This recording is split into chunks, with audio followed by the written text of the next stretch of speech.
sometimes a buyer still wants to talk to somebody. Yeah. But more often than not, when you look at where we're going with artificial intelligence, cognitive computing, machine learning, virtual augmented reality, the Internet of Things, more and more buyers will self-serve.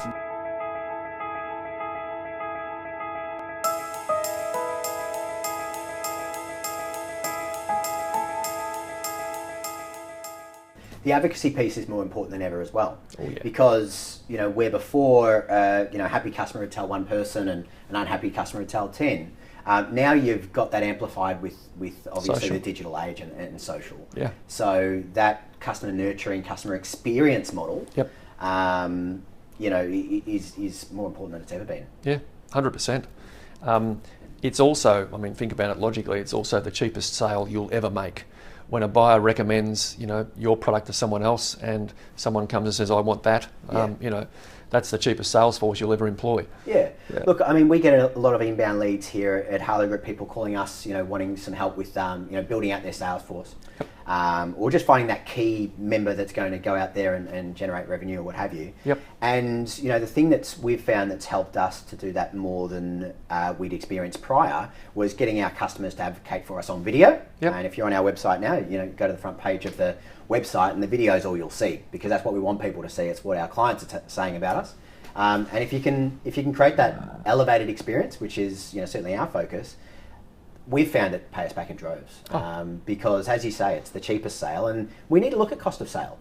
There's a lot of effort that goes into what you're talking about, mapping the buyer journey and all those sorts of things. Yep. It's a lot of time and effort that goes into getting on the phone and prospecting. Yep. If you can just have the phone ring and they're ready to buy because they've seen what other customers have to say, it's powerful stuff, isn't it? Look, if you can lower the cost of customer acquisition, that's what everyone's driving to these days. Yeah. So, a CFO will look at two measurements: cost of customer acquisition or cost of sale, and lifetime customer value. There should be a 3-to-1 ratio. In order to be really profitable and be able to continue to invest in your business, that's the sort of things you need to look at. And if you take Atlassian as an example, Okay. $320 million worth of software last year they sold, Australian-based software company, with no salespeople and a very, very low cost of customer acquisition.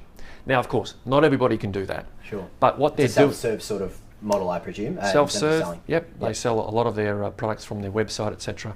But what they're doing is creating a very high margin business that allows them to keep reinvesting in innovation, product roadmaps and ongoing development that keeps them ahead of the pack. So that's where we're driving towards. It's interesting, isn't it? Because with spin selling, challenger sale, target account selling, all these methodologies, Yep.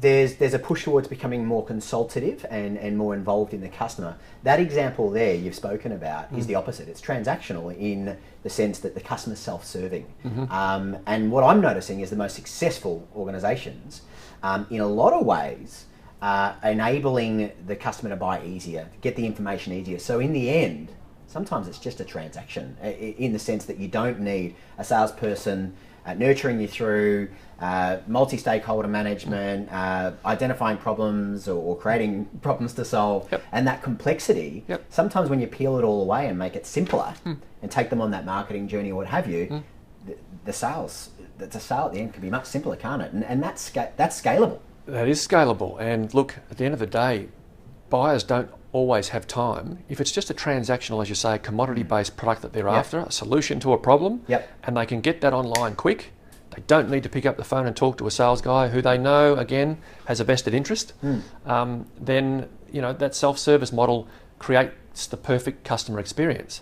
Now, that's not always the way. Sometimes a buyer still wants to talk to somebody, but more often than not, when you look at where we're going with artificial intelligence, cognitive computing, machine learning, virtual augmented reality, the Internet of Things, more and more buyers will self-serve. Well, what I'm noticing is organisationally, the best organisations are creating a scenario where the customer's so educated by the time they're speaking to the salesperson. Yes. 80% of their decisions are made and they're speaking to a salesperson to confirm what they already know. And that's where I'm seeing sales in some instances, and actually with the more successful companies, is actually starting to become more transactional. 100%. But it's because the marketing journey they've gone on till that point, or the buying journey with the marketing department, has educated them up until that point. And they've gone and compared all the different products. Perhaps they've even done free trials and seen demos that they can see pre-recorded online without a salesperson involved.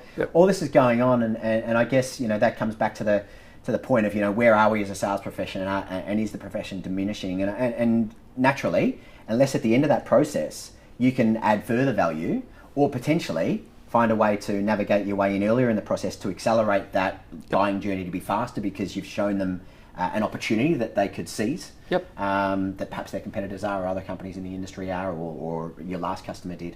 To accelerate that process, you need to be doing one of the two to be remaining relevant by the sounds of it. 100%. Look, whether you believe CEB or whoever it is that's saying now that buyers are 60% to 80% of the way through the buying journey before they speak to a salesperson, regardless of whether you believe that or not, it's happening. There's no doubt it's true. We're all better educated.